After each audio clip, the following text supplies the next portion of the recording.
नमस्कार, सुलगता सवाल देख रहे हैं और मैं हूं आपके साथ दिव्या सिंह। दिल्ली एलजी वीके सक्सेना के एक लेटर ने बवाल मचा दिया है, जो एलजी ने आतिशी को लिखी है। इस खत की चर्चा खूब हो रही है, कई तरह के सवाल भी उठने लगे हैं। हालांकि लेटर के जवाब में जिस तरह की बातें सीएम आतिशी ने की है, उससे उनका केजरीवाल प्रेम छलक रहा है। लेकिन क्या सच में ये सब ऐसा ही रहेगा? आतिशी हमेशा केजरीवाल को अपना गुरु मानती रहेंगी, या कभी ऐसा भी हो सकता है कि आतिशी केजरीवाल के खिलाफ चले जाएं, उनसे बगावत पर उतर आए? खैर, राजनीति में कब क्या हो जाए कुछ कहा नहीं जा सकता। यहाँ लोग पल में अपने और पल में पराये हो जाते हैं। अभी पूरी तरह से मजबूत दिख रही केजरीवाल और आतिशी के रिश्ते पर तमाम तरह के सवाल सुलग रहे हैं। एलजी वीके सक्सेना के लेटर से बवाल क्यों? क्या है आतिशी और एलजी में तकरार की वजह? कैसे केजरीवाल के खिलाफ जाएंगी आतिशी? सत्ता की चाहत में डोलेगा किसका मन? इन सवालों ने सियासी पारा हाई कर दिया है और दिल्ली में भारी बवाल की आहट भी सुनाई देने लगी है। दरअसल दिल्ली की राजनीति में मुख्यमंत्री आतिशी और एलजी वीके सक्सेना के बीच में तकरार देखने को मिल रही है। असल में एलजी की तरफ से एक चिट्ठी लिखी गई, जिसमें जोर देकर बोला गया कि मुख्यमंत्री आतिशी का अरविंद केजरीवाल की तरफ से अपमान किया गया है। इस बात पर ज्यादा जोर रहा कि केजरीवाल की तरफ से एक इंटरव्यू में आतिशी को अस्थायी मुख्यमंत्री बता दिया गया। अब आतिशी ने उस चिट्ठी पर जवाब तो दिया है, लेकिन सवाल ये उठता है कि क्या सही में आतिशी कभी अरविंद केजरीवाल के खिलाफ भी जा सकती हैं? क्या आतिशी कभी बगावती तेवर अपना सकती हैं?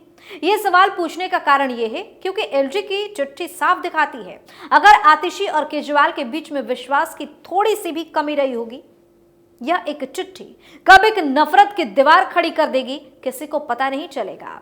वैसे अगर सवाल ये उठ रहा है तो इसका कोई एक स्पष्ट जवाब देखने को नहीं मिल सकता। कारण सबसे बड़ा यह है कि आतिशी ने पिछले कुछ सालों से अरविंद केजरीवाल के साथ काफी मधुर रिश्ते रखे हैं। इस वजह से केजरीवाल के जेल जाने के बाद आतिशी के पास सबसे ज्यादा जिम्मेदारी आ गई। तमाम मंत्रालय संभालने से लेकर हर मुद्दे पर पार्टी का स्टैंड स्पष्ट करने तक आतिशी काफी एक्टिव दिखाई पड़ी। लेकिन सवाल अगर उठा है कि क्या आतिशी कभी बगावत कर सकती हैं, तो इसे नकारा भी नहीं जा सकता। इसका सबसे बड़ा कारण यह है कि 2015 में भी अपने गुरु माने जाने वाले दो नेताओं के साथ आतिशी ऐसा ही कुछ कर चुकी हैं। कारण जो भी हो, लेकिन एक तथ्य रहा है कि आतिशी ने अपने सबसे करीबी दो नेताओं को काफी कुछ सुना दिया था। कौन थे सीएम आतिशी के गुरु? बता दें कि दो नाम हैं, प्रशांत भूषण और योगेंद्र यादव। असल में ऐसा कहा जाता है कि आम आदमी पार्टी में आतिशी को लाने का काम योगेंद्र यादव ने किया था। इसी वजह से दोनों सियासी रूप से काफी करीब भी थे और एक दूसरे के विचारों से प्रेरित भी माने जाते थे। लेकिन योगेंद्र यादव प्रशांत भूषण की समय समय पर अरविंद केजरीवाल के साथ तकरार भी रही। कई मुद्दों पर जब असहमति बनने लगी तो फैसला लिया गया कि अलग राहें करनी जरूरी है। इसी वजह से योगेंद्र यादव और प्रशांत भूषण ने आम आदमी पार्टी छोड़ दी। लेकिन उनका आप छोड़ना आतिशी को भी खासा नुकसान दे क्या? ऐसा इसलिए क्योंकि उस एक लड़ाई की वजह से आतिशी ने प्रवक्ता का पद भी गंवा दिया था। अब उस पद को गंवाने का मतलब यह था कि आतिशी को वफादारी साबित करनी थी। अब उनके पास दो ही विकल्प बचे थे। अगर वे चाहती तो अपने सियासी गुरु योगेंद्र यादव के साथ जा सकती थी। जो शख्स उन्हें आम आदमी पार्टी में लेकर आया था, वे आसानी से उसका समर्थन करती और अरविंद केजरीवाल का साथ छोड़ देती।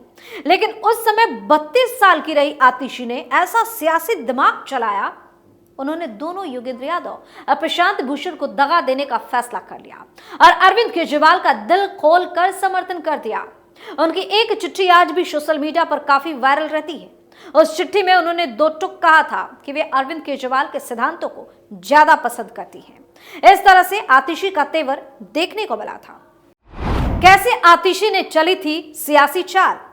अपने उस समय के लेटर में आतिशी ने लिखा था कि प्रशांत भूषण और योगेंद्र यादव पार्टी के संस्थागत ढांचे को स्वीकार करने को तैयार नहीं दिख रहे। ज्यादा दुख इस बात का होता है कि जो भी कदम यह दोनों नेता उठाएंगे, वो भ्रष्टाचार के खिलाफ जारी लड़ाई को कमजोर करेंगे। जब भी सार्वजनिक रूप से इस तरह के मुद्दे को उठाते रहेंगे, पार्टी के लिए जवाब देना और ज्यादा मुश्किल होगा। अब एक वो दिन था, एक आज का दिन है। आतिशी ने उसके बाद कभी भी अरविंद केजरीवाल का साथ नहीं छोड़ा। जैसे ही केजरीवाल को आबकारी घोटाले में जेल जाना पड़ा, आतिशी ने खूब मेहनत करी, पार्टी का स्टैंड बखूबी रखा। लेकिन 2015 का वो किस्सा ये जरूर बताता है कि समय आने पर और जरूरत के हिसाब से आतिशी कई बार ऐसे फैसले ले लेती हैं जहां पर उनके अपने भी उनके लिए ज्यादा मायने नहीं रखते। इसी वजह से कहा जा रहा है कि अगर अरविंद केजरीवाल के साथ उनकी थोड़ी भी तकरार होती है और अगर इतिहास खुद को दोहराता है, उस स्थिति में जरूर ऐसा हो सकता है कि अरविंद केजरीवाल को आतिशी से बगावत देखने को मिले। आतिशी का किसने किया अपमान? दिल्ली के एलजी वीके सक्सेना का एक लेटर वायरल है जिसमें उन्होंने जोर देकर बोला है कि सीएम आतिशी का अपमान हुआ है। अपमान भी केजरीवाल की तरफ से हुआ है। अब उन आरोपों पर मुख्यमंत्री आतिशी ने एलजी को नसीहत भी दे दी है। उन्हें राजनीति छोड़ दिल्ली के बारे में सोचना चाहिए, ऐसा कहा। सीएम आतिशी ने कहा कि आप गंदी राजनीति करने के बजाय दिल्ली की बेहतरी के बारे में सोचिए। केजरीवाल जी ने तो 9.5 साल तक दिल्ली की बेहतरी का काम किया है। केजरीवाल को बार बार जनता ने जिताया है। आतिशी ने आगे कहा कि जिस तरह से आपने महिला सम्मान योजना में अड़ंगा डालने का काम किया, मैं उससे आहत हूं। मैं तो केजरीवाल जी के रास्ते पर चलकर सरकार चला रही हूं। एलजी ने अपने लेटर में क्या लिखा? दिल्ली के उपराज्यपाल विनय कुमार सक्सेना ने मुख्यमंत्री आतिशी को पत्र लिखा।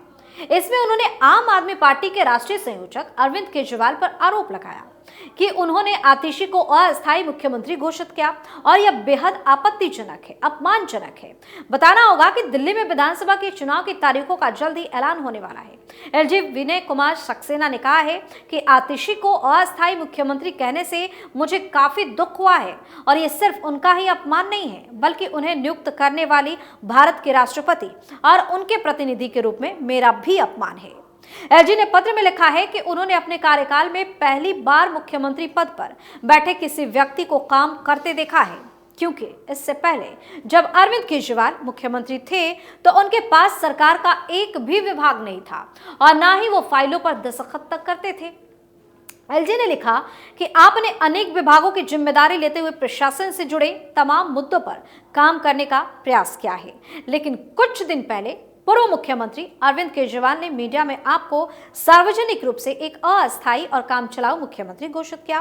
केजरीवाल ने अस्थायी मुख्यमंत्री की जो व्याख्या बताई है उसका संविधान में कोई प्रावधान नहीं है और यह बाबा साहब अंबेडकर द्वारा बनाए गए संविधान के मूल्यों की अवहेलना भी है। पत्र में लिखा गया है कि पिछले 10 सालों में दिल्ली में यमुना की बदतर हालत है, पीने के पानी की भयंकर कमी है, कचरे के पहाड़ों का मुद्दा हो, सड़कें, सीवर लाइन की दुर्दशा हो, स्वास्थ्य की खराब व्यवस्था हो या फिर अन्य मुद्दे, किसी भी मुख्यमंत्री के लिए 3-4 महीने में बहुत कुछ कर पाना कितना संभव है, ये सभी जानते हैं। एलजी ने लिखा कि इन क्षेत्रों में अपनी विफलताओं को आपके नेता ने स्वीकार भी किया है, लेकिन क्योंकि आप मुख्यमंत्री हैं इसलिए इन सभी विफलताओं की जिम्मेदारी आपकी ही मानी जाएगी। सक्सेना ने अपने पत्र में हाल ही में दिल्ली के 2 विभागों की तरफ से अरविंद केजरीवाल के द्वारा जिन योजनाओं का ऐलान किया था उनके बारे में अखबारों में दिए गए नोटिस का भी जिक्र किया। याद दिलाना होगा कि अरविंद केजरीवाल ने संजीवनी योजना और मुख्यमंत्री महिला सम्मान योजना को लेकर बैकफुट पर है। वहीं एलजी ने पत्र में लिखा कि वह मुख्यमंत्री आतिशी के सफल और उज्जवल भविष्य की कामना भी करते हैं। इससे पहले केजरीवाल को क्यों लिखी चिट्ठी? एलजी ने 22 दिसंबर को दिल्ली के कई इलाकों में गंदगी और बद इंतजामी पर सवाल उठाते हुए वीडियो शेयर किया। इस पर आप संयोजक अरविंद केजरीवाल ने एलजी को धन्यवाद देते हुए कहा था कि हमारी कमियां बताएं, हम सारी कमियां दूर करेंगे। अगले दिन केजरीवाल ने एक पोस्ट में इलाकों में साफ सफाई का काम शुरू होने की जानकारी भी दी। इस पर कटाक्ष करते हुए एलजी ने केजरीवाल को चिट्ठी भी लिखी। एलजी ने लिखा कि मुझे खुशी होती है अगर उन स्कूलों की तरफ ध्यान दिया जाता जहां एक कमरे में 2 क्लास के बच्चों को बैठकर पढ़ना पड़ता है। मोहल्ला क्लिनिक की व्यवस्था भी ठीक नहीं जाती। पिछले 2.5 सालों से मैंने कई बार दिल्ली वासियों की समस्याओं के बारे में आपको बताया, लेकिन उन पर आज तक कोई काम नहीं हुआ। यमुना में बढ़ते प्रदूषण का जिम्मेदार भी मैं आपको ठहराऊंगा, क्योंकि आपने ही सुप्रीम कोर्ट में याचिका लगाकर यमुना के सफाई कार्य पर रोक लगवाई थी। मैं अनुरोध करता हूं कि आप खुद सड़कों पर निकले और हालात का जायजा लें। एलजी ने 21 दिसंबर को दक्षिण दिल्ली के कुछ इलाकों का दौरा किया था। इसके अगले दिन उन इलाकों में गंदगी का वीडियो शेयर किया था। उन्होंने पोस्ट में लिखा था कि लाखों लोगों की बेबसी और दयनीय जीवन फिर से देखना बेहद निराशाजनक और परेशान करने वाला रहा। इन इलाकों में भी बुनियादी सुविधाओं की कमी है, पीने के पानी की कमी है। महिलाएं 7 से 8 दिन में एक बार आने वाले टैंकर से बाल्टियों में पानी ढोने को मजबूर है। एलजी ने दिल्ली सरकार की फ्री बिजली की योजना पर भी कई तरह के सवाल उठाए। तो फिलहाल सीएम आतिशी केजरीवाल की सबसे चहेती बनी हुई है, लेकिन भविष्य में उनके इरादे नेक रहेंगे इसकी कोई गारंटी नहीं है। अगर ऐसा हुआ तो आम आदमी पार्टी में भगदड़ मच जाएगी। खैर, कहते हैं कि सत्ता का लोभ बहुत बुरा होता है, इसकी लालच में इंसान कुछ भी कर सकता है। सुलगता सवाल में फिलहाल के लिए इतना ही। देखते रहिए कैपिटल टीवी। नमस्कार।